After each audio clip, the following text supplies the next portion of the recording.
تم سمندر کی گہرائیوں سے پکارو گے، اللہ وہاں بھی تمہاری سنے گا۔ سنو، امید نہ چھوڑو، شاید اگلی دعا کے بعد اللہ کن کر دے۔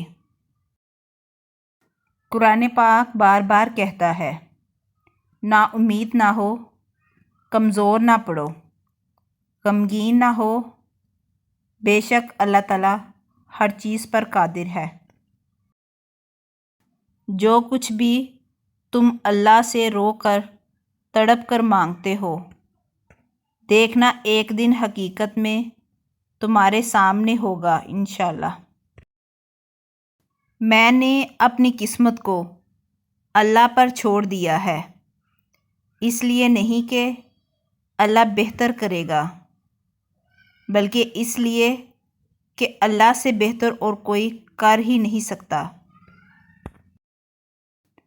اور پھر تمہیں کیا معلوم کہ جب کوئی بھیگی آنکھیں سختی سے رگڑ کر لمبی سانس کھینچ کر تلخ مسکراہٹ لبوں پر سجائے آسمان کی طرف دیکھے تو وہ ضبط کی کس انتہا پر ہوتا ہے۔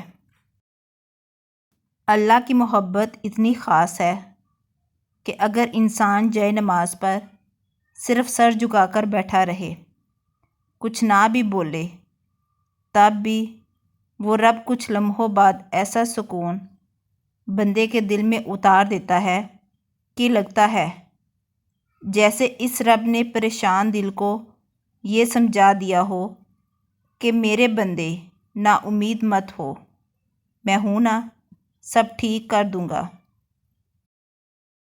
تمہاری مخلص دل سے نکلی ہوئی دعائیں تو کب کی قبول ہو چکی ہیں، بس ان کا سامنا کرنا باقی ہے۔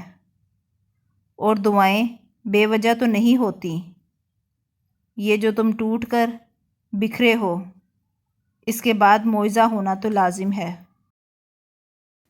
چاہے ساری دنیا مل کر تمہیں مایوسی کی طرف دھکیلے، تب بھی اگر تم اللہ پر کامل یقین رکھو تو اللہ تمہارے لیے غیب سے وسیلے بناتا ہے۔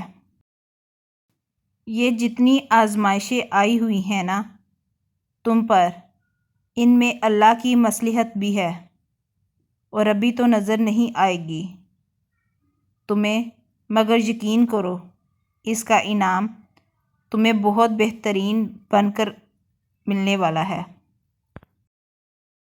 اللہ نہ چاہے تو تم چاہ بھی نہیں سکتے۔